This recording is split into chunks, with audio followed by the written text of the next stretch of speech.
সকলকে জানাই শুভ চতুর্থী।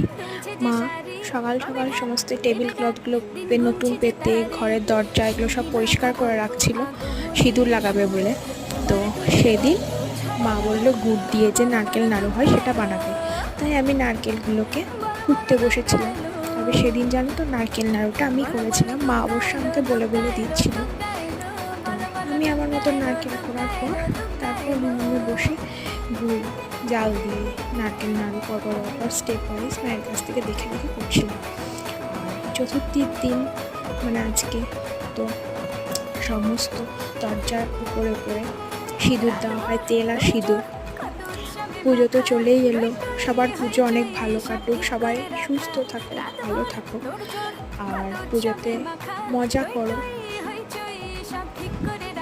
আর আমার ভিডিওটি ভালো লাগলে লাইক শেয়ার সাবস্ক্রাইব করে দিও। চলো আজকের মতন টাটা।